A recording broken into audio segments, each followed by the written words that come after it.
ସମସ୍ତଙ୍କୁ ମୋର ଜୁହାର। ଆଜି ସାରା କୌଶଳବାସୀକୁ ସମ୍ବଲପୁରୀ ଦିନର ବହୁତଟେ ଶୁଭେଚ୍ଛା ଆଉ ଶୁଭକାମନା। ସମ୍ବଲପୁରୀ ଦିନ ପହେଲା କରି ପାଳନ ହେଇଥିଲା 2013 ମସିହାରେ। ଇ ଦିନ ଗୁରୁ ସତ୍ୟନାରାୟଣ ବହିଦାରଙ୍କର 100ତମ ଜନ୍ମଦିନ ଅବସରରେ ପଶ୍ଚିମାଞ୍ଚଳର ଏକତା ମଞ୍ଚ ସମ୍ବଲପୁରୀ ଦିନ ପାଳନ କରିଥିଲେ। ଆଉ ହେତ୍କି ଦିନୁ ଅଗଷ୍ଟ 1 ତାରିଖ ସମ୍ବଲପୁରୀ ଦିନ ପାଳନ କରାଯାଉଛି।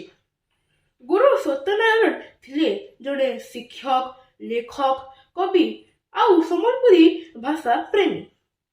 ତାକର ଲାଗି ଆମର ସମ୍ବଲପୁରୀ ଭାଷା ବିଶ୍ୱ ଦରବାରରେ ଅଲଗା ପରିଚୟ ପାଇପାରିছে।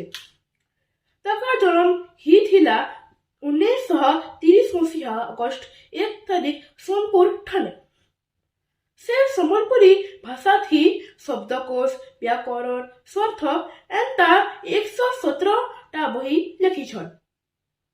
ସେ ସବୁବେଳେ ସମ୍ବଲପୁରୀ ଲେଖବାରକେ, ପଢ଼ବାରକେ, ସମ୍ବଲପୁରୀ ପିନ୍ଧବାରକେ ଆଉ ଆମର ସମ୍ବଲପୁରୀ ଭାଷା ଲାଗି ଗର୍ବ କରବା ଲାଗି କହୁଥିଲେ। ଆମର ସମ୍ବଲପୁରୀ ନାଚ, ସମ୍ବଲପୁରୀ କପଡ଼ା ଦେଶ ବିଦେଶେ ସବୁଆଡ଼େ ପ୍ରଚାର ହେଲାନ। ହେନ୍ତା ଆମର ସମ୍ବଲପୁରୀ ଭାଷାର ପ୍ରଚାର ପ୍ରସାର ବହୁତ ଜରୁରୀ। ଚାଲୁନ୍ ସମ୍ବଲପୁରୀ ଦିନେ ଗୋଟିଏ ସୁନ୍ଦର କବିତାଟେ ଶୁଣିବା। আমার ভাষা মিঠা, গীত মিঠা, মিঠা আমার ऐसा পিঠা।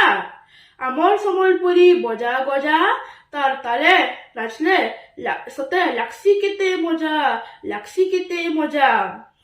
আমার মাটির নদী ঝর্ণা না বীরপুর সর কথা, কোসল মাটির ছাড়ে আমে গর্বে গায় মা সমলির গাথা, মা সমলির গাথা। গোটে রঙ্গি রঙ্গি যাই মানমা সম্বলপুরী দিন, যুগ যুগ তক লোক কহুথুবে কোসল মাটাই ভিন। জয় মা সমলি, জয় কৌশল। জুহর।